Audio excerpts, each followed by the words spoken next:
नमस्कार दोस्तों, आज की इस वीडियो में बात करने वाले हैं आप लोग का बिहार बोर्ड 10th क्लास में फिजिक्स के चैप्टर 1 प्रकाश के प्रवर्तन तथा अपवर्तन से रिलेटेड जितने भी ऑब्जेक्टिव हो सकते हैं आज की इस वीडियो में करवाने वाले हैं। तो आप लोग इस वीडियो को पूरा जरूर देखिएगा, जो आप लोगों को बोर्ड एग्जामिनेशन में इंपॉर्टेंट हो सकते हैं। तो प्रकाश के प्रवर्तन तथा अपवर्तन से रिलेटेड जितने भी ऑब्जेक्टिव हो सकते हैं इस वीडियो में कराने वाले हैं, तो आप लोग इस वीडियो को पूरा जरूर देखिएगा। चलिए, सबसे पहला जो प्रश्न आप लोग को देखने को मिलेगा, प्रकाश की किरण गमन करती है। सबसे पहला प्रश्न है, प्रकाश की किरण गमन करती है। पहला ऑप्शन दिया गया है सीधी रेखा में, दूसरा ऑप्शन दिया गया है टेढ़ी रेखा में, तीसरा ऑप्शन दिया है किसी भी दिशा में, और चौथा ऑप्शन दिया गया है इनमें से कोई नहीं। इसका सही उत्तर हो जाएगा आप लोगों का, इसका सही उत्तर हो जाएगा ऑप्शन नंबर ए, सीधी रेखा में। प्रकाश का जो किरण है वो सीधी रेखा में गमन करती है। चलिए नेक्स्ट प्रश्न पे। नेक्स्ट प्रश्न है, प्रकाश प्रकाश का वेग न्यूनतम होता है। प्रकाश का वेग न्यूनतम होता है, तो प्रकाश का वेग कब न्यूनतम होता है? पहला ऑप्शन दिया गया निर्वात में, दूसरा जल में, वायु में, या फिर कांच में। इसका सही उत्तर हो जाएगा ऑप्शन नंबर डी, कांच में। इसका सही उत्तर हो जाएगा ऑप्शन नंबर डी, कांच में। चलिए प्रश्न नंबर 3 पे। प्रश्न नंबर 3 में दिया गया है, मोटर गाड़ी के चालक के सामने, मोटर गाड़ी के चालक के सामने, मोटर गाड़ी के चालक के सामने लगा रहता है, क्या लगा रहता है? पहला ऑप्शन दिया गया है समतल दर्पण, उत्तल दर्पण, अवतल दर्पण, या फिर लेंस। तो इसमें आप लोग को पूछा गया कि मोटर गाड़ी के चालक के सामने क्या कौन सा दर्पण लगा या फिर लेंस कौन सा लगा रहता है? तो इसका सही उत्तर हो जाएगा ऑप्शन नंबर ए, उत्तर दर्पण। ऑप्शन नंबर बी, उत्तर दर्पण। ठीक है, उत्तर दर्पण इसका सही उत्तर हो जाएगा। चलिए प्रश्न नंबर 4 पे। प्रश्न नंबर 4 में दिया गया है, मोटर कार के हेडलाइट में, मोटर कार के हेडलाइट में किसका प्रयोग होता है? मोटर कार के हेडलाइट में किसका प्रयोग होता है? पहला ऑप्शन दिया गया समतल दर्पण का, दूसरा ऑप्शन दिया गया है उत्तल दर्पण का, तीसरा ऑप्शन दिया गया है अवतल दर्पण का, और चौथा जो ऑप्शन आप लोग को दिया गया है उत्तल लेंस का। चौथा ऑप्शन दिया गया है उत्तल लेंस का। तो इसका सही उत्तर हो जाएगा ऑप्शन नंबर सी, उत्तल दर्पण का लगा होता है। जो मोटर कार के हेडलाइट में प्रयोग किया जाता है उत्तल दर्पण का प्रयोग किया जाता है। ऑप्शन नंबर सी इसका सही उत्तर हो जाएगा। चलिए क्वेश्चन नंबर 5 पे। क्वेश्चन नंबर 5 में आप लोगों को दिया गया है, क्वेश्चन नंबर 5 में आप लोग को देखने को मिलेगा, समतल दर्पण द्वारा बना प्रतिबिंब, समतल दर्पण द्वारा बना प्रतिबिंब कैसा होता है? पहला ऑप्शन दिया गया है वास्तविक होता है, दूसरा ऑप्शन दिया गया है काल्पनिक होता है, तीसरा ऑप्शन दिया गया है दोनों, या फिर इनमें से कोई नहीं। इसका सही उत्तर हो जाएगा समतल दर्पण द्वारा बना प्रतिबिंब काल्पनिक होता है। इसका सही उत्तर हो जाएगा ऑप्शन नंबर बी, यानी कि काल्पनिक होता है। चलिए क्वेश्चन नंबर 6 पे। प्रश्न नंबर 6 में आप लोग को दिया गया है, लेंस की क्षमता का एसआई मात्रक, लेंस का क्षमता का एसआई मात्रक होता है, लेंस का क्षमता का एसआई मात्रक क्या होता है? पहला ऑप्शन दिया गया है डायोप्टर, दूसरा ऑप्शन दिया गया है ल्यूमेन, तीसरा ऑप्शन दिया गया है लक्स, या फिर चौथा ऑप्शन दिया है एंगस्ट्रॉम। इसका सही उत्तर हो जाएगा ऑप्शन नंबर ए, यानी कि डायोप्टर। इसका सही उत्तर हो जाएगा ऑप्शन नंबर ए, डायोप्टर। लेंस का क्षमता का एसआई मात्रक होता है डायोप्टर। चलिए प्रश्न नंबर 7 पे। प्रश्न नंबर 7 में दिया गया है, प्रकाश की किरणों, प्रकाश की किरणों का पथ निर्माण, पथ दर्शाने वाले चित्रों को क्या कहा जाता है? प्रकाश की किरणों को पथ दर्शाने वाले चित्र को क्या कहा जाता है? ये आप लोगों को पूछा गया है। तो इसका पहला ऑप्शन दिया गया है, पहला ऑप्शन इसमें दिया गया है किरण आरेख, पहला ऑप्शन दिया गया किरण आरेख, दूसरा ऑप्शन दिया गया फोकस, तीसरा ऑप्शन दिया गया किरण पुंज, या फिर इनमें से सभी। इसका सही उत्तर हो जाएगा ऑप्शन नंबर ए, किरण आरेख इसको कहते हैं, किरण आरेख। इसका सही उत्तर हो जाएगा ऑप्शन नंबर ए, इसका सही उत्तर हो जाएगा किरण आरेख। चलिए क्वेश्चन नंबर 8 पे। प्रश्न नंबर 8 में दिया गया है, प्रश्न नंबर 8 में आप लोगों को देखने को मिलेगा, 2D क्षमता वाले लेंस का फोकसांतर होता है, 2D क्षमता वाले लेंस का जो फोकसांतर है वो कितना होता है? ये आप लोग को पूछा गया है कि 2D क्षमता वाले लेंस का फोकसांतर कितना होता है? पहला ऑप्शन दिया गया है 80 सेंटीमीटर, 80 सेंटीमीटर, दूसरा ऑप्शन दिया गया है 30 सेंटीमीटर, तीसरा ऑप्शन दिया गया 40 सेंटीमीटर, और चौथा ऑप्शन दिया गया है आप लोगों का यहाँ पे 50 सेंटीमीटर। इसका सही उत्तर हो जाएगा 2D क्षमता वाले लेंस का फोकसांतर होता है, तो इसका सही उत्तर हो जाएगा ऑप्शन नंबर डी, यानी कि 50 सेंटीमीटर। इसका सही उत्तर हो जाएगा ऑप्शन नंबर बी, 50 सेंटीमीटर। चलिए प्रश्न नंबर 9 पे। प्रश्न नंबर 9 में दिया गया है कि किसी उत्तल लेंस का फोकसांतर 50 सेंटीमीटर है, किसी उत्तल लेंस का जो फोकसांतर है वो 50 सेंटीमीटर है। ये आप लोगों को प्रश्न दिया गया है, तो उसकी क्षमता होगी, तो उसकी क्षमता क्या होगी? किसी उत्तल लेंस का जो फोकसांतर हो 50 सेंटीमीटर है तो उसकी क्षमता क्या होगी? इसका सही उत्तर क्या हो जाएगा? पहला ऑप्शन दिया गया है +5d, दूसरा ऑप्शन दिया गया -5d, तीसरा ऑप्शन दिया गया -2d, चौथा ऑप्शन दिया गया है +2d।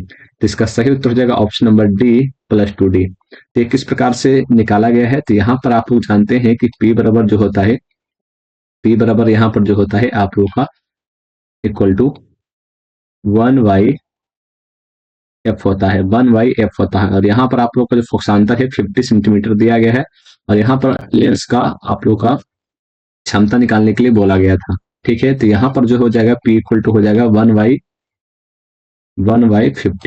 1/50, 50। और ये 50 सेंटीमीटर में दिया गया है तो ऊपर 100 हो जाएगा, अगर मीटर में दिया रहता तो ऊपर 1 ही रहता है। ठीक है, तो यहाँ पर हो जाएगा 2। और एफ यहाँ पर आप लोग को पॉजिटिव इसलिए है क्योंकि ये उत्तल लेंस है। अगर ये अवतल लेंस होता तो एफ जो है निगेटिव होता, जिसकी वजह से -2d आता। ठीक है, चलिए प्रश्न नंबर 10 पे। प्रश्न नंबर 10 में दिया गया है कि प्रकाश के किरणों के समूह को कहते हैं, प्रकाश के किरणों को समूह को क्या कहते हैं, प्रकाश को किरणों के समूह को क्या कहते हैं। इसका पहला ऑप्शन दिया गया है प्रकाश स्रोत, दूसरा ऑप्शन दिया गया किरण पुंज, तीसरा ऑप्शन दिया गया प्रदीप्त और चौथा ऑप्शन दिया गया प्रकीर्णन। इसका सही उत्तर क्या हो जाएगा, इसका सही उत्तर हो जाएगा ऑप्शन नंबर बी, जो प्रकाश के किरणों को के समूह को किरण पुंज कहा जाता है। चलिए प्रश्न नंबर 11 पे। प्रश्न नंबर 11 में दिया गया है कि उत्तल लेंस की क्षमता होती है, उत्तल लेंस की जो क्षमता है वो होती है, कैसी होती है। उत्तल लेंस की क्षमता ऋणात्मक होती है, धनात्मक होती है, ए और बी दोनों होती है, या फिर इनमें से कोई नहीं। इसका सही उत्तर हो जाएगा ऑप्शन नंबर बी, यानी कि धनात्मक होती है। धनात्मक इसलिए क्योंकि यहाँ उत्तल लेंस का जो फोकस होता है वो भी धनात्मक होता है, और जब P इक्वल टू 1/f निकालते हो, P इक्वल टू 1/f जब निकालते हैं तो यहाँ पर जो है f जो है पॉजिटिव होता है, जिसकी वजह से ये जो क्षमता है उत्तल लेंस की वो भी पॉजिटिव होता है। ठीक है, आगे बात करेंगे यहाँ पे, आगे बात करेंगे प्रश्न नंबर 12 पे। प्रश्न नंबर 12 में आप लोग को दिया गया है, प्रश्न नंबर 12 में देखने को मिलेगा, प्रश्न नंबर 12 में दिया गया है अवतल लेंस की क्षमता होती है, अवतल लेंस की क्षमता होती है ऋणात्मक होती है, धनात्मक होती है, ए और बी दोनों, या फिर इनमें से कोई नहीं। इसका सही उत्तर हो जाएगा ऑप्शन नंबर ए, ऋणात्मक होती है। अवतल लेंस का जो क्षमता होगा वो ऋणात्मक होगा, क्योंकि इसका जो फोकस दूरी है वो भी ऋणात्मक होता है। आगे बात करेंगे, आगे बात करेंगे प्रश्न नंबर 13 पे। प्रश्न नंबर 13 में दिया गया है उत्तल लेंस को कहते हैं, उत्तल लेंस को क्या कहते हैं। पहला ऑप्शन दिया गया अभिसारी लेंस कहते हैं, द्वि उत्तल लेंस कहते हैं, अपसारी लेंस कहते हैं, या फिर इनमें से कोई नहीं। तो उत्तल लेंस को यहाँ पर जो है अभिसारी लेंस बोला जाता है। इसका सही उत्तर हो जाएगा ऑप्शन नंबर ए, अभिसारी लेंस। चलिए प्रश्न नंबर 14 पे। प्रश्न नंबर 14 में दिया गया है, प्रश्न नंबर 14 में दिया गया है अवतल लेंस को कहते हैं, अवतल लेंस को क्या कहते हैं। पहला ऑप्शन दिया गया अभिसारी लेंस, दूसरा ऑप्शन दिया गया द्वि अवतल लेंस, अपसारी लेंस, या फिर इनमें से कोई नहीं। तो अवतल लेंस को जो है यहाँ पे अपसारी लेंस बोला जाता है। इसका सही उत्तर हो जाएगा option number C, option number C इसका सही उत्तर हो जाएगा। चलिए प्रश्न नंबर 15 पे। 15 में आप लोगों को दिया गया है, 15 में आप लोगों को देखने को मिलेगा निम्नलिखित में से कौन सा पदार्थ, निम्नलिखित में से कौन सा पदार्थ पदार्थ लेंस बनाने के लिए प्रयुक्त होता है। निम्नलिखित में से कौन सा पदार्थ लेंस बनाने के लिए प्रयुक्त नहीं किया जा सकता है। यहाँ पर बोला गया है कि नहीं किया जा सकता है, लेंस बनाने के लिए इसका प्रयोग नहीं किया जा सकता है। तो कौन सा पदार्थ है जिसको लेंस बनाने के लिए प्रयोग नहीं किया जा सकता है। तो पहला ऑप्शन दिया गया है जल, दूसरा ऑप्शन दिया गया है कांच, तीसरा ऑप्शन दिया गया प्लास्टिक, और चौथा ऑप्शन दिया गया है मिट्टी। तो यहाँ पर जो है जल से लेंस बनाया जा सकता है, कांच से बनाया जा सकता है, प्लास्टिक से भी बनाया जा सकता है, लेकिन मिट्टी से जो है लेंस नहीं बनाया जा सकता है। और आप लोगों को प्रश्न में यही पूछा गया था कि पदार्थ का जो लेंस से बनाने के लिए कौन सा पदार्थ का यूज नहीं किया जाता है, जिसका सही उत्तर हो जाएगा ऑप्शन नंबर डी, मिट्टी। चलिए प्रश्न नंबर 16 पे। 16 नंबर प्रश्न में आप लोगों को दिया गया है कि किस दर्पण से हमेशा, किस दर्पण से हमेशा वस्तु छोटा प्रतिबिंब, वस्तु जो है छोटा प्रतिबिंब प्राप्त होता है। किस लेंस से हमेशा वस्तु से छोटा प्रतिबिंब प्राप्त होता है, यानी कि जितना बड़ा वस्तु है उससे छोटा प्रतिबिंब बनता है। तो पहला ऑप्शन दिया गया है समतल, दूसरा ऑप्शन दिया गया उत्तल, तीसरा ऑप्शन दिया गया अवतल, या फिर कोई नहीं। तो आप लोगों को बोला गया कि किसी कौन सा ऐसा दर्पण है जिससे वस्तु छोटा प्रतिबिंब बनता है। इसका सही उत्तर क्या हो जाएगा, इसका सही उत्तर हो जाएगा option number B, option number B इसका सही उत्तर हो जाएगा उत्तल। उत्तल इसका सही उत्तर हो जाएगा। उत्तल दर्पण में जो है वस्तु से छोटा प्रतिबिंब हमेशा बनता है। चलिए प्रश्न नंबर 17 पे। प्रश्न नंबर 17 में दिया गया है किस दर्पण से वस्तु का बड़ा प्रतिबिंब बनता है। किस दर्पण से वस्तु का बड़ा प्रतिबिंब बनता है। किस वस्तु से किस वस्तु किस वस्तु का बड़ा प्रतिबिंब बनता है। दर्पण से वस्तु का बड़ा प्रतिबिंब बनता है। तो पहला ऑप्शन दिया गया है समतल, अवतल, उत्तल और कोई नहीं। तो इसका सही उत्तर हो जाएगा ऑप्शन नंबर बी अवतल। क्योंकि अवतल दर्पण में जो है हमेशा वस्तु से बड़ा प्रतिबिंब बनता है और उत्तल दर्पण में छोटा प्रतिबिंब बनता है। ठीक है, चलिए प्रश्न नंबर 18 पे। 18 नंबर में आप लोगों को दिया गया है प्रकाश के परिवर्तन के कितने नियम हैं। प्रकाश के जो परिवर्तन है उसके कितने नियम हैं ये आप लोग को पूछा गया है। तो प्रकाश के परिवर्तन के कितने नियम हैं। पहला ऑप्शन दिया गया 1, 2, 3 या फिर 4। इसका सही उत्तर हो जाएगा ऑप्शन नंबर बी 2। इसका सही उत्तर हो जाएगा ऑप्शन नंबर बी 2। ठीक है, चलिए क्वेश्चन नंबर 19 पे। 19 नंबर प्रश्न में दिया गया है कि जब जब प्रकाश की किरण जब प्रकाश की जो किरण है हवा से जब प्रकाश की किरण हवा से कांच में प्रवेश करती है तो मुड़ जाती है। यहाँ पर पूछा गया कि जब हवा से कांच में प्रवेश करती है तो किधर मुड़ जाती है। पहला ऑप्शन दिया गया है यहाँ पे अभिलंब से दूर, अभिलंब के निकट, अभिलंब के समानांतर या फिर इनमें से कोई नहीं। यहाँ पर इसका जो सही उत्तर हो जाएगा ऑप्शन नंबर बी यानी कि अभिलंब के निकट हो जाती है। हवा से कांच यानी कि विरल माध्यम से जब प्रकाश की किरण सघन माध्यम में जाती है तो यहाँ पर जो है अभिलंब के निकट जो है उस प्रकाश की जो किरण है वो मुड़ जाती है, अभिलंब के निकट मुड़ जाती है। ठीक है, आगे बात करेंगे 20 नंबर प्रश्न पे, जिसमें आप लोगों को दिया गया है कि फोटोग्राफी कैमरा का अभिदृश्यक होता है। फोटोग्राफी कैमरा अभिदृश्यक होता है किसका। यानी इस पहला ऑप्शन दिया गया है उत्तल लेंस का, अवतल लेंस का, उत्तल दर्पण का या फिर अवतल दर्पण का। यानी कि आप लोग ये पूछा गया कि फोटोग्राफी कैमरा जो है किससे बना होता है। इसका सही उत्तर क्या हो जाएगा।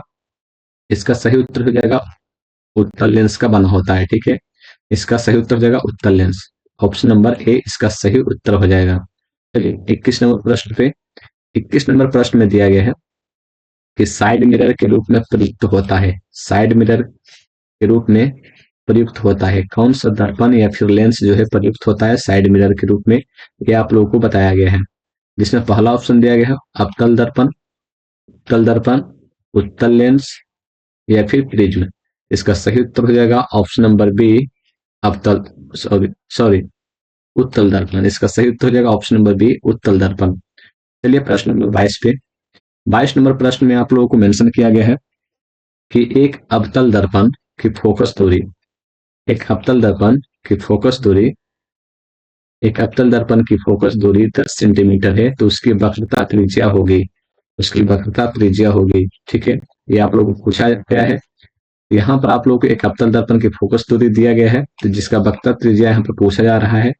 यहाँ पर जो है फोकस दूरी का जो है 2 गुना होता है वक्रता त्रिज्या। ठीक है, यानी कि f इक्वल टू 10 सेंटीमीटर है तो r इक्वल टू 20 सेंटीमीटर हो जाएगा। जिसका सही उत्तर हो जाएगा ऑप्शन नंबर बी 20 सेंटीमीटर। चलिए प्रश्न नंबर 23 पे। 23 नंबर प्रश्न में दिया गया है निर्गत किरण एवं अभिलंब के बीच एवं निर्गत किरण एवं अभिलंब के बीच के कोण कहते हैं। अभिलंब के बीच को कोण को कहते हैं तो क्या कहते हैं। ये आप लोगों को बोला गया है कि निर्गत किरण और अभिलंब के बीच के कोण को क्या कहते हैं। पहला ऑप्शन दिया गया है आपतन कोण, परिवर्तन कोण, निर्गत कोण या फिर इनमें से कोई नहीं। तो इसका सही उत्तर हो जाएगा ऑप्शन नंबर सी निर्गत कोण बोला जाता है। चलिए प्रश्न नंबर 24 पे। प्रश्न नंबर 24 में आप लोगों को मेंशन किया गया है सरल सूक्ष्मदर्शी में किसका उपयोग होता है। सरल सूक्ष्मदर्शी में किसका उपयोग होता है। पहला ऑप्शन दिया गया है अवतल दर्पण का, उत्तल दर्पण का, अवतल लेंस का या फिर उत्तल लेंस का। इसका सही उत्तर हो जाएगा ऑप्शन नंबर डी उत्तल लेंस का। क्योंकि जो सूक्ष्मदर्शी होता है उसमें लेंस का प्रयोग होता है और उत्तल लेंस का प्रयोग होता है। ठीक है, इसका सही उत्तर हो जाएगा ऑप्शन नंबर डी उत्तल लेंस का। चलिए प्रश्न नंबर 25 पे। 25वां प्रश्न में आप लोग को मेंशन किया गया है कि किस लेंस के द्वारा सिर्फ काल्पनिक जो प्रतिबिंब है वो बनता है। किस लेंस के द्वारा सिर्फ काल्पनिक प्रतिबिंब बनता है? इसका सही उत्तर हो जाएगा पहला ऑप्शन दिया गया है उत्तल, दूसरा ऑप्शन दिया गया अवतल, तीसरा बाइफोकल या फिर इनमें से कोई नहीं। इसका सही उत्तर हो जाएगा ऑप्शन नंबर बी, अवतल में आप लोग को काल्पनिक प्रतिबिंब ही बनता है। अवतल में सिर्फ और सिर्फ काल्पनिक प्रतिबिंब ही बनता है। चलिए क्वेश्चन नंबर 26 पे। प्रश्न नंबर 26 में दिया गया है कि प्रवर्तन के नियम से निर्धारित होता है। प्रवर्तन का जो नियम है उससे निर्धारित क्या होता है? पहला ऑप्शन दिया गया है अपतन कोण प्रवर्तन कोण के बराबर, प्रवर्तन कोण अपवर्तन कोण के बराबर, आपतन कोण विचलन कोण के बराबर या फिर इनमें से कोई नहीं। तो जो प्रवर्तन के नियम है उसमें जो होता है प्रवर्तन कोण अपवर्तन कोण के बराबर होता है। तो इसका सही उत्तर हो जाएगा ऑप्शन नंबर बी, इसका सही उत्तर हो जाएगा। चलिए प्रश्न नंबर 27 पे। 27 नंबर में दिया गया है कि काल्पनिक जो प्रतिबिंब होता है कैसा होता है? पहला ऑप्शन दिया गया सीधा, दूसरा ऑप्शन दिया गया उल्टा, तीसरा ऑप्शन दिया गया है दोनों या फिर इनमें से कोई नहीं। इसका सही उत्तर हो जाएगा ऑप्शन नंबर ए, सीधा होता है। उसके बाद फिर 28 नंबर प्रश्न में आप लोगों का दिया गया है लेंस के मुख्य फोकस की संख्या कितनी होती है? लेंस का जो मुख्य फोकस है उसकी संख्या कितनी होती है? पहला ऑप्शन दिया गया है दो, दूसरा ऑप्शन दिया गया है एक, तीसरा ऑप्शन दिया गया है तीन या फिर कोई नहीं। यानी कि लेंस का जो मुख्य फोकस है उसकी संख्या कितनी होती है? तो इसका सही उत्तर हो जाएगा ऑप्शन नंबर ए, यानी कि दो होता है। लेंस का जो मुख्य फोकस की संख्या होती है वो दो होता है। चलिए प्रश्न नंबर 29 पे। 29 नंबर प्रश्न में दिया गया सर्च लाइट का प्रवर्तक सतह होता है। सर्च लाइट का प्रवर्तक सतह होता है। जो सर्च लाइट है उसका प्रवर्तक सतह किससे बना होता है? पहला दिया गया उत्तल या फिर अवतल या फिर समतल या फिर कोई नहीं। तो इसका सही उत्तर हो जाएगा ऑप्शन नंबर बी, अवतल। इसका जो प्रवर्तक सतह है वो अवतल का बना होता है। 30 नंबर प्रश्न में दिया गया कि दाढ़ी बनाने में कौन सा दर्पण प्रयुक्त होता है? दाढ़ी बनाने में कौन सा दर्पण प्रयुक्त होता है? पहला ऑप्शन दिया गया है समतल, दूसरा ऑप्शन दिया गया उत्तल, तीसरा ऑप्शन दिया गया अवतल या फिर कोई नहीं। तो 30 नंबर का सही उत्तर हो जाएगा ऑप्शन नंबर सी, अवतल दर्पण का प्रयोग होता है। दाढ़ी बनाने में अवतल दर्पण का प्रयोग होता है। 31 नंबर प्रश्न में दिया गया 31 नंबर में आप लोग को दिया गया एक उत्तल लेंस की क्षमता एक डायोप्टर है। एक उत्तल लेंस का जो क्षमता है एक डायोप्टर है। तो उस लेंस की उस लेंस की फोकस दूरी क्या होगी? अगर एक उत्तल लेंस की जो क्षमता है वो एक डायोप्टर है तो उस लेंस की फोकस दूरी क्या होगी? तो फोकस दूरी यहाँ पर पूछा गया है और एक डायोप्टर यहाँ पर जो है इसका क्षमता दिया गया है। ठीक है, इसका सही उत्तर क्या हो जाएगा? पहला ऑप्शन दिया गया है 10 सेंटीमीटर, दूसरा -10, +100 सेंटीमीटर या फिर -100 सेंटीमीटर। तो यहाँ पर सबसे पहले तो यह ध्यान रखना है कि उत्तल लेंस यहाँ पे दिया गया है। ठीक है, और उत्तल लेंस का जो फोकस दूरी होता है वो पॉजिटिव होता है। यानी कि आप लोग का जो आंसर आएगा वो भी पॉजिटिव आएगा। यहाँ पे दो ऑप्शन तो कैंसिल हो गया, बी और डी, बचा ए और डी। तो यहाँ पर आप लोग को एक डायोप्टर दिया गया है और यहाँ पर जो है आप लोगों को सेंटीमीटर में पूछा गया है। तो टी इक्वल टू जो हो जाएगा 1/1/f, टी इक्वल टू हो जाएगा 1/f। और यहाँ पर सेंटीमीटर में पूछा जा रहा है तो ऊपर यहाँ पे 100 हो जाएगा और यहाँ पर पी की जगह पर 1 हो जाएगा। तो यहाँ पर एफ जब निकालिएगा तो यहाँ पर 100 सेंटीमीटर आ जाएगा। और उत्तल लेंस है तो यहाँ पर जो है पॉजिटिव होने वाला है। तो इसका ऑप्शन हो जाएगा ऑप्शन नंबर सी, इसका सही उत्तर हो जाएगा ऑप्शन नंबर सी। चलिए क्वेश्चन नंबर 32 पे। 32 नंबर प्रश्न में दिया गया किसी गोलीय दर्पण तथा किसी पतले लेंस, किसी भी गोलीय दर्पण, ठीक है, और किसी भी गोलीय जो लेंस है दोनों की फोकस दूरियां -15 सेंटीमीटर है।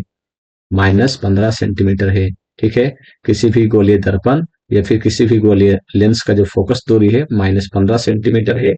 उसके बाद फिर आप लोगों को पूछा गया है कि दर्पण तथा लेंस समरूपता कौन सा है? -15 सेंटीमीटर जो है यहाँ पे फोकस दूरी है। यहाँ पर पूछा गया है कि वो दोनों अवतल हैं या फिर उत्तल हैं दोनों, या फिर दर्पण अवतल है लेंस उत्तल है, इस प्रकार से आप लोगों को पूछा गया है। ठीक है, तो यहाँ पे सबसे पहले तो आप लोग बता दें कि माइनस में यहाँ पे आप लोगों को दिया गया है फोकस दूरी। माइनस में दर्पण में क्या होता है, अवतल होता है। ठीक है, उत्तल पॉजिटिव होता है। ठीक है, तो यहाँ पर तो अवतल होगा पहला नंबर, और जो लेंस है उसमें भी अवतल जो है निगेटिव ही होता है, तो दोनों अवतल होगा। इसका सही उत्तर हो जाएगा ऑप्शन नंबर ए, अवतल दर्पण।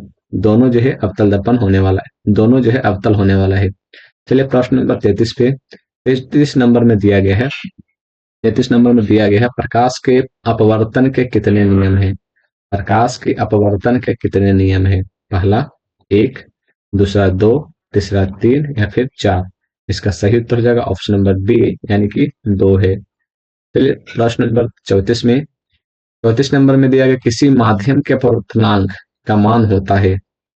किसी भी माध्यम का जो अपवर्तनांक है उसका मान कितना होता है, ये आप लोग को पूछा गया है। पहला ऑप्शन दिया गया है साइन आई बटा साइन आर, दूसरा ऑप्शन दिया गया साइन आर बटा sine I into sine I plus sine R. इसका सही उत्तर हो जाएगा option number A, sine I बटा साइन आर इसका सही उत्तर हो जाएगा। उसके बाद फिर आप लोगों को अगला प्रश्न दिया गया है, एक उत्तल लेंस होता है, एक उत्तल लेंस जो होता है वो कैसा होता है। पहला दिया गया ऑप्शन सभी जगह समान मोटाई का, बीच की अपेक्षा किनारों पर मोटा, किनारों की अपेक्षा बीच में मोटा, या फिर इनमें से कोई नहीं। तो जो उत्तल लेंस होता है कुछ इस प्रकार से दिखता है, कुछ इस प्रकार से दिखता है। ठीक है, और यहाँ पर जो है बीच में मोटा होता है और जो किनारा होता है वो पतला होता है। तो यहाँ पर आप लोग का ऑप्शन नंबर सी सही हो जाएगा, किनारों की जो अपेक्षा है बीच में मोटा होता है। इसका सही उत्तर हो जाएगा 35 नंबर का ऑप्शन नंबर सी। चलिए प्रश्न नंबर 36 पे, 36 नंबर प्रश्न में दिया गया कि अवतल लेंस का अपवर्धन, अवतल लेंस का आवर्धन m बराबर होता है। अवतल लेंस का जो आवर्धन है m बराबर होता है, क्या होता है। पहला ऑप्शन दिया गया है u बटा भी, यू प्लस यू इंटू भी, यू प्लस भी बटा यू। इसका सही उत्तर हो जाएगा, अवतल लेंस का पूछा गया है तो अवतल लेंस का जो अपवर्धन होता है, आवर्धन होता है n बराबर होता है भी बटा यू, जो पॉजिटिव होता है। ठीक है, अगर यहाँ पर उत्तल लेंस का पूछा जाता तो माइनस होता, माइनस भी बटा यू। ठीक है, माइनस भी बटा यू यहाँ पे देखने को मिल जाता। चलिए प्रश्न नंबर 37 पे, प्रश्न नंबर 37 में दिया गया है, 37 नंबर में दिया गया है कि गोलीय दर्पण में फोकसांतर एवं वक्र त्रिज्या के बीच, गोलीय दर्पण में फोकसांतर और वक्र त्रिज्या के बीच का संबंध क्या है। यहाँ पर यह फॉर्मूला पूछा जा रहा है जो वक्रता त्रिज्या और फोकसांतर के बीच में होता है। पहला ऑप्शन दिया गया आर इक्वल टू 2f, दूसरा ऑप्शन दिया गया एफ इक्वल टू आर, तीसरा ऑप्शन दिया गया है एफ इक्वल टू 2/r, तीसरा ऑप्शन दिया गया है f/2। इसका सही उत्तर हो जाएगा option number A, R equal to 2f। R equal to 2f बहुत सारे जो कैंडिडेट है यहाँ पे जो इस प्रकार से फॉर्मूला पढ़े होंगे, एफ इक्वल टू इस प्रकार से F equal to r/2, F equal to r/2, r/2। तो यहाँ पर 2f हो गया और r इक्वल टू हो गया। ठीक है, तो r इक्वल टू 2f हो गया, तो इसका सही उत्तर हो जाएगा option number A, r equal to 2f। चलिए प्रश्न नंबर 38 में, 38 नंबर में दिया गया है सोलर कुकर में प्रयोग होता है। सोलर कुकर में जो है कौन सा दर्पण प्रयोग किया जाता है। पहला ऑप्शन दिया गया है अवतल दर्पण, दूसरा ऑप्शन दिया गया है उत्तल दर्पण, तीसरा ऑप्शन दिया गया है समतल दर्पण, चौथा ऑप्शन दिया है उत्तल तथा अवतल दर्पण दोनों। तो 38 नंबर का सही उत्तर क्या हो जाएगा, 38 नंबर का सही उत्तर हो जाएगा ऑप्शन नंबर ए, अवतल दर्पण। अवतल दर्पण का प्रयोग किया जाता है सोलर कुकर में, इसका सही उत्तर हो जाएगा ऑप्शन नंबर ए। 39 नंबर प्रश्न में दिया गया है उत्तल लेंस में बना प्रतिबिंब होता है, उत्तल लेंस में जो बना प्रतिबिंब होता है वो कैसा होता है। पहला दिया गया है बराबर और सीधा, दूसरा दिया गया वास्तविक और उल्टा, तीसरा दिया गया वास्तविक और सीधा, और चौथा दिया गया इनमें से कोई नहीं। तो उत्तल लेंस में जो बना प्रतिबिंब होता है, पहले आप लोग ये बता दें कि जो अवतल लेंस में होता है वो काल्पनिक बनता है और सीधा बनता है, और उत्तल लेंस में जो है उल्टा बनता है और वास्तविक बनता है। ठीक है, तो इसका सही उत्तर हो जाएगा ऑप्शन नंबर बी, वास्तविक और उल्टा। उत्तल लेंस से उसमें वास्तविक और उल्टा बनता है। चलिए प्रश्न नंबर 40 में, 40 नंबर प्रश्न में मेंशन किया गया, उत्तल लेंस में जब बिंब एफ और 2f के बीच रखा, यानी कि जो वस्तु है एफ और 2f के बीच में रखा जाता है, उसके बाद फिर आप लोगों को पूछा गया है तब बना प्रतिबिंब होता है। तो बना प्रतिबिंब कैसा होता है? जब वस्तु जो है एफ और 2f के बीच में, एफ और 2f के बीच में रखा जाता है, एफ और 2f के बीच में रखा जाता है, तो जो बना प्रतिबिंब है वो कैसा होता है? पहला ऑप्शन दिया गया है बड़ा और वास्तविक, दूसरा ऑप्शन दिया गया छोटा और वास्तविक, छोटा और काल्पनिक, बड़ा और काल्पनिक। तो सबसे पहले तो बता दें कि उत्तल लेंस है, उत्तल लेंस दिया गया है, ठीक है, तो इसमें तो काल्पनिक बनेगा नहीं, तो ऑप्शन नंबर सी और ऑप्शन नंबर डी ऑटोमेटिक यहां से कट गया। अब बात करते हैं इसमें जिसमें वास्तविक दिया गया है, तो यहाँ पर एफ और 2f के बीच रखा गया है, एफ और 2f के बीच में रखा गया है, तो वास्तविक तो बनेगा ही और ये बड़ा बनेगा, तो इसका सही उत्तर हो जाएगा ऑप्शन नंबर ए, बड़ा और वास्तविक। चलिए प्रश्न नंबर 41 पे, 41 नंबर प्रश्न में दिया गया है, दो बकरी दो बकरी पृष्ठों से घिरे ठोस माध्यम को कहते हैं। दो बकरी पृष्ठों से घिरे ठोस माध्यम को क्या कहते हैं? ये आप लोगों को पूछा गया है। पहला ऑप्शन दिया गया है गोलीय दर्पण कहते हैं, त्रिज्या बोलते हैं, गोलीय लेंस बोलते हैं, या फिर समतल दर्पण बोलते हैं। इसका सही उत्तर हो जाएगा ऑप्शन नंबर सी, गोलीय लेंस बोलते हैं, ठीक है, इसका सही उत्तर हो जाएगा ऑप्शन नंबर सी, गोलीय लेंस बोलते हैं। चलिए प्रश्न नंबर 42 में, 42 नंबर में दिया गया है, वह गोलीय दर्पण जो बाहर की तरफ, वह गोलीय दर्पण जो बाहर की तरफ वक्रित हो क्या कहलाता है? वह गोलीय दर्पण जो बाहर की तरफ वक्रित हो वो क्या कहलाता है? पहला ऑप्शन दिया गया है अवतल दर्पण, दूसरा ऑप्शन दिया गया समतल दर्पण, तीसरा दिया गया उत्तल, या फिर इनमें से कोई नहीं। तो इसका सही उत्तर हो जाएगा जो बाहर की तरफ वक्रित होता है वो होता है उत्तल दर्पण। इसका सही उत्तर हो जाएगा ऑप्शन नंबर सी, उत्तल दर्पण होता है जो बाहर की तरफ वक्रित होता है, जो इस प्रकार से, वक्रित का मतलब यह बोला जा रहा है इस प्रकार से लेंस दर्पण होता है और इस प्रकार से वक्रित किया जाता है, ठीक है, बाहर की तरफ से इस प्रकार से। तो ये जो होता है उत्तल दर्पण होता है, और अवतल दर्पण में इधर आप लोग को वक्रित किया होता है, ठीक है, इधर अवतल दर्पण में। तो यहाँ पर ये उत्तल दर्पण हो गया और ये अवतल दर्पण हो गया, तो इसका सही उत्तर हो जाएगा ऑप्शन नंबर सी, क्योंकि यहाँ पर बाहर की तरफ बोला गया है, तो इसका ऑप्शन नंबर सी उत्तल दर्पण सही उत्तर हो जाएगा। चलिए प्रश्न नंबर 43 में, 43 नंबर प्रश्न में दिया गया है गोलीय दर्पण के परावर्तक पृष्ठ केंद्र को दर्पण का कहा जाता है। तो गोलीय दर्पण का जो परावर्तक पृष्ठ है उसके केंद्र को दर्पण का क्या कहा जाता है? दर्पण का क्या कहा जाता है, ये आप लोग पूछा गया है। पहला ऑप्शन दिया गया मध्य, ध्रुव, गोलार्ध, या फिर अक्ष। इसका सही उत्तर हो जाएगा ऑप्शन नंबर बी, यानी कि ध्रुव कहा जाता है। जो गोलीय दर्पण का जो परावर्तक पृष्ठ है उसके केंद्र को दर्पण का ध्रुव कहा जाता है। चलिए प्रश्न नंबर 44 में, 44 नंबर प्रश्न में दिया गया है कि किसी लेंस द्वारा उत्पन्न आवर्धन, किसी लेंस द्वारा उत्पन्न आवर्धन जो है, उत्पन्न आवर्धन का एसआई मात्रक क्या है? एसआई मात्रक क्या है? पहला दिया गया है मीटर, सेंटीमीटर, मिलीमीटर, या फिर मात्रक नहीं है यानी मात्रक विहीन है। तो जो लेंस द्वारा उत्पन्न आवर्धन है यानी कि एम, यहाँ पर एम बराबर जो होता है एम बराबर भी बटा यू, ये लेंस पे डिपेंड करता है कि माइनस होगा या प्लस होगा। यहाँ पर बोला जा रहा है कि एम जो आवर्धन है एम बराबर भी बटा यू, उसमें जो है मीटर होता है, सेंटीमीटर होता है, या फिर यहाँ पे उसका मात्रक ही नहीं होता है। तो इसका सही उत्तर हो जाएगा ऑप्शन नंबर डी, उसका मात्रक नहीं होता है। चलिए प्रश्न नंबर 45 पे, 45 नंबर में दिया गया है लेंस के केंद्रीय बिंदु को कहते हैं, लेंस का जो केंद्रीय बिंदु है उसको क्या कहते हैं? पहला ऑप्शन देगा वक्रता केंद्र, दूसरा ऑप्शन देगा प्रकाशिक केंद्र, तीसरा ऑप्शन दिया द्वारक केंद्र, या फिर चौथा ऑप्शन दिया गया है अक्ष केंद्र। इसका सही उत्तर हो जाएगा 45 नंबर का, 45 नंबर का सही उत्तर हो जाएगा ऑप्शन नंबर बी, प्रकाशिक केंद्र, यह उसको बोला जाता है।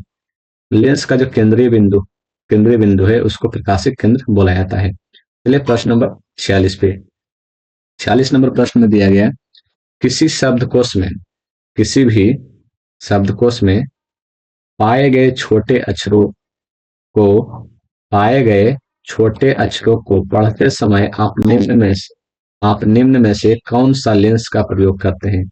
यानी कि जब छोटे अक्षरों को आप पढ़ते हैं, कौन सा जो लेंस है उसको प्रयोग किया जाता है, ये आप लोग को पूछा गया है। पहला दिया गया 50 सेंटीमीटर फोकस दूरी का अवतल लेंस, 50 सेंटीमीटर फोकस दूरी का उत्तल लेंस, 5 सेंटीमीटर फोकस दूरी का अवतल लेंस, 5 सेंटीमीटर फोकस दूरी का उत्तल लेंस। तो यहाँ पर दो ऑप्शन ऐसे ही कैंसिल हो गया, क्योंकि 5 सेंटीमीटर उतना नजदीक आप पढ़ भी नहीं पाइएगा, ठीक है। सॉरी, यहाँ पे 50 सेंटीमीटर दिया गया है, तो 50 सेंटीमीटर तो आप लोग ऐसे ही पढ़ सकते हैं। और तो ये दोनों ऑप्शन आप लोग को, ऑप्शन ए और ऑप्शन बी, तो ऐसे ही कैंसिल हो गया, बचा सी और डी। सी में आप लोग को 5 सेंटीमीटर फोकस दूरी अवतल लेंस दिया गया है, 5 सेंटीमीटर फोकस दूरी उत्तल लेंस दिया गया है।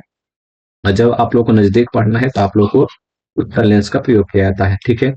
यहाँ पर जो है 5 सेंटीमीटर फोकस दूरी के लिए यहाँ पे उत्तल लेंस का प्रयोग करेंगे। आगे बात करेंगे, अगला प्रश्न दिया गया, इनमें से कौन दर्पण का सूत्र है? इनमें से जो नीचे आप लोग को मेंशन किया गया है, इनमें से कौन जो है दर्पण का सूत्र है? पहला ऑप्शन दिया गया है 1/v plus 1/u equal to 1/f।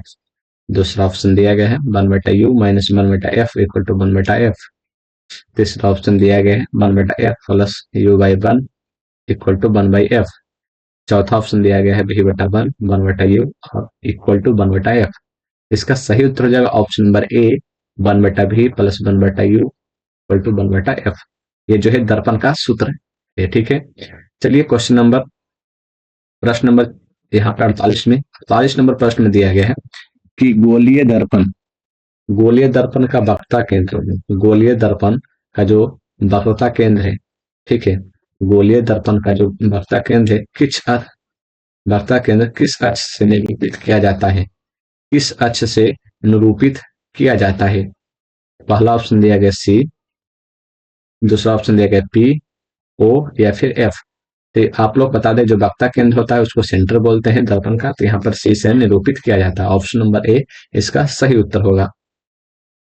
प्रश्न नंबर 49 में दिया गया है, प्रश्न नंबर 49 में आप लोग को मेंशन किया गया है कि निर्वात में प्रकाश की चाल क्या होता है? निर्वात में प्रकाश की जो चाल है वो क्या होता है? पहला ऑप्शन दिया गया है 3 × 10⁻8, 10⁻8 है, 10⁻8 है, ठीक है। 8 जो है 10⁻8 है, 8 मीटर पर सेकंड।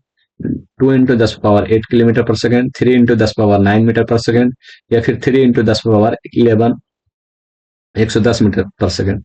इसका सही उत्तर हो जाएगा ऑप्शन नंबर ए। इसका सही उत्तर हो जाएगा ऑप्शन नंबर ए। इसका सही उत्तर हो जाएगा ऑप्शन नंबर ए, 3 × 10⁻8 मीटर पर सेकंड। प्रश्न नंबर 50 में दिया गया है कि दंत विशेषज्ञ मरीजों के दांतों का, यानी कि जब आप लोग दांत दिखाने के लिए जाते हैं, ठीक है, तो दांतों में जब कोई भी प्रॉब्लम होता है, जब हॉस्पिटल जाते हैं, तो वो एक प्रतिबिंब देखने के लिए, आपका जो प्रतिबिंब उसको देखने के लिए किस दर्पण का प्रयोग करता है, ठीक है, किस देखने के लिए किस दर्पण का प्रयोग करता है? इसका सही उत्तर क्या हो जाएगा? इसका सही उत्तर हो जाएगा, पहला ऑप्शन दिया गया है तल दर्पण, समतल दर्पण, उत्तल दर्पण या फिर सभी। 50 नंबर का सही उत्तर हो जाएगा ऑप्शन नंबर ए, अवतल दर्पण का प्रयोग किया जाता है। इसका सही उत्तर हो जाएगा ऑप्शन नंबर ए, अवतल दर्पण का प्रयोग किया जाता है। चलिए प्रश्न नंबर 51 में, पतले लेंस की आवर्धन क्षमता होती है, जो पतला लेंस है उसका जो आवर्धन क्षमता है वो क्या होता है? पतले लेंस का आवर्धन क्षमता, पहला ऑप्शन दिया गया कम होता है, अधिक होता है, संतुलित होता है या फिर सभी। इसका सही उत्तर क्या हो जाएगा? इसका सही उत्तर हो जाएगा ऑप्शन नंबर ए, कम होता है। ऑप्शन नंबर ए, कम होता है। चलिए प्रश्न नंबर 52 पे, 52 नंबर प्रश्न में दिया गया है, 52 नंबर प्रश्न में दिया गया है, मोटे लेंस की आवर्धन क्षमता होती है, जो मोटा लेंस होता है उसका जो आवर्धन क्षमता है क्या होता है? तो मोटे लेंस का जो आवर्धन क्षमता होता है वो पहला नंबर दिया कम, अधिक, संतुलित या फिर कोई नहीं। इसका सही उत्तर हो जाएगा अधिक। जो पतला होगा, जो लेंस पतला होगा उसका कम होगा, और जो मोटा होगा उसका ज्यादा होगा आवर्धन क्षमता, ठीक है। प्रश्न नंबर 53 पे, प्रश्न नंबर 53 में दिया गया है कि अवतल दर्पण के ध्रुव, जो अवतल दर्पण है उसका ध्रुव और मुख्य फोकस, ध्रुव यानी कि सेंटर, सॉरी, जो ध्रुव पी और मुख्य फोकस के बीच रखे बिंब यानी वस्तु का जो प्रतिबिंब है, जो बिंब रखा हुआ है और जो वस्तु है उसका जो प्रतिबिंब है उसका प्रकृति कैसा होता है, ये आप लोगों को पूछा गया है। तो अवतल दर्पण यहाँ पर बताया गया है। तो अवतल दर्पण में आप लोगों को पता ही होगा कि आभासी इमेज बनता है। तो यहाँ पर जो है आप लोग को आभासी तीनों में दिया गया है सबसे पहले। और आभासी अगर प्रतिबिंब बनेगा तो उल्टा नहीं हो सकता, तो पहला ऑप्शन ऐसे ही कट गया। दूसरा ऑप्शन दिया गया आभासी एवं सीधी, और तीसरा ऑप्शन दिया काल्पनिक एवं सीधी। तो यहाँ पर आभासी एवं सीधी इसका सही उत्तर हो जाएगा, ऑप्शन नंबर बी इसका सही उत्तर होगा। चलिए 54 नंबर प्रश्न पे। 54 नंबर प्रश्न में दिया गया है उत्तल लेंस का प्रकाशिक केंद्र, जो उत्तल लेंस है उसका जो प्रकाशिक केंद्र है और मुख्य फोकस है। अभी ये प्रश्न पूछा गया है, जैसा कि हम देख सकते हैं अवतल दर्पण के ध्रुव और मुख्य फोकस के बीच, उसी प्रकार से यहाँ पर जो है उत्तल लेंस का प्रकाशिक केंद्र जो है और मुख्य फोकस के बीच रखे बिंब यानी कि वस्तु का जो प्रतिबिंब की प्रकृति है वो कैसा है, ये आप लोगों को पूछा गया है। यहाँ पर आप लोगों को बताया गया है, पहला ऑप्शन दिया गया है आभासी है, दूसरा ऑप्शन दिया गया है आभासी एवं सीधा, काल्पनिक एवं सीधा, इनमें से कोई नहीं।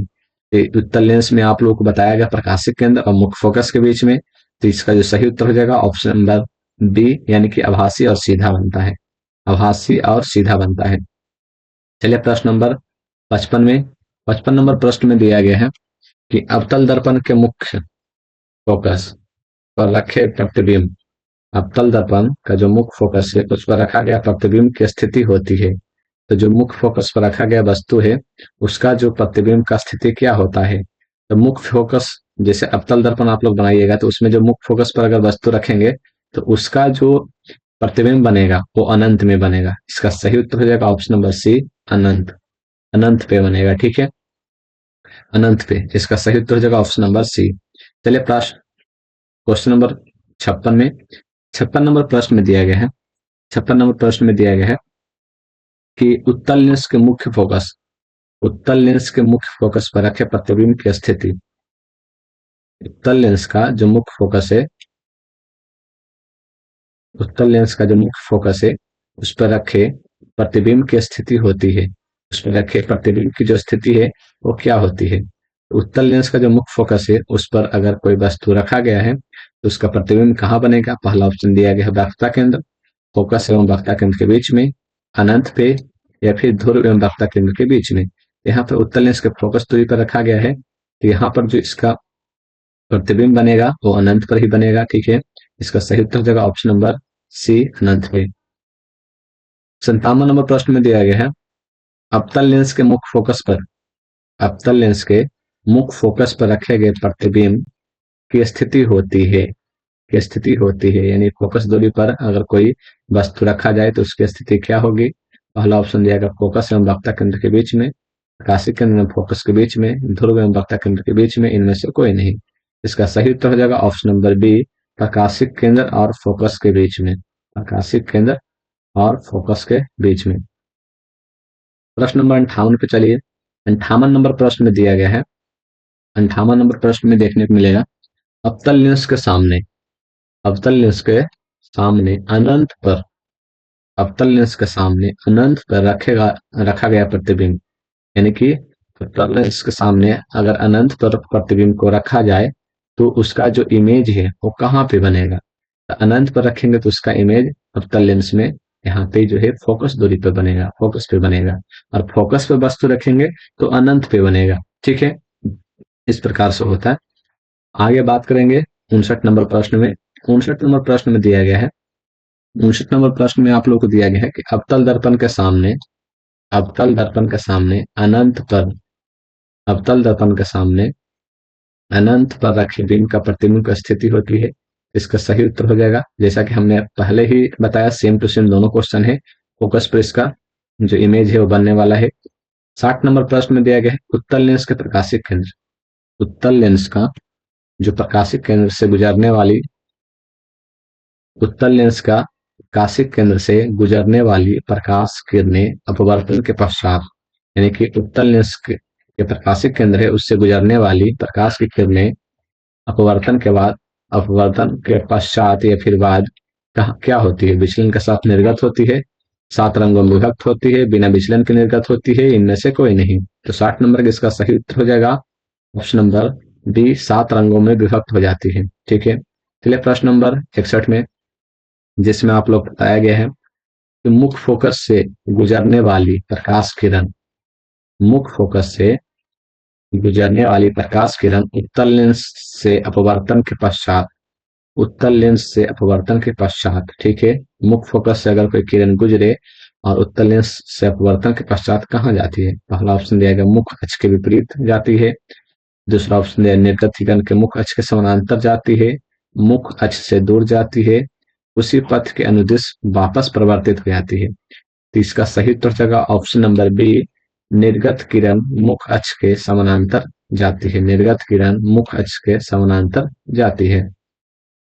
62 नंबर प्रश्न की बात करें तो यहाँ पर आप लोगों को दिया गया है कि मुख्य अक्ष के समानांतर, जो मुख्य अक्ष है उसका समानांतर आने वाली कोई प्रकाश की किरणें, मुख्य अक्ष के समानांतर आने वाली प्रकाश की किरणें अवतल लेंस से अपवर्तन के पश्चात, अवतल लेंस से अपवर्तन के पश्चात जो है क्या होता है? पहला ऑप्शन दिया गया है मुख्य अक्ष के विपरीत होता है, उसी पथ के अनुदिश वापस परिवर्तित हो जाती है, निर्गत किरण एवं मुख्य अक्ष के समानांतर जाती है, निर्गत किरण एवं मुख्य अक्ष से दूर जाती है। तो इसका सही उत्तर हो जाएगा ऑप्शन नंबर डी, निर्गत किरण मुख्य अक्ष से दूर जाती है। चलिए प्रश्न नंबर, यहाँ पर जो है आप लोग को 62 नंबर प्रश्न तक हमने बता दिया है। ये आप लोग का चैप्टर नंबर फर्स्ट का जो भी ऑब्जेक्टिव हो सकते थे, जो आप लोग को बोर्ड एग्जाम में इंपॉर्टेंट हो सकते हैं, वो हमने सारे करवा दिए हैं। इससे ज्यादा आप लोग प्रश्न नहीं पूछे जा सकते हैं इस चैप्टर से। मिलते हैं नेक्स्ट वीडियो में। जय हिंद, जय भारत।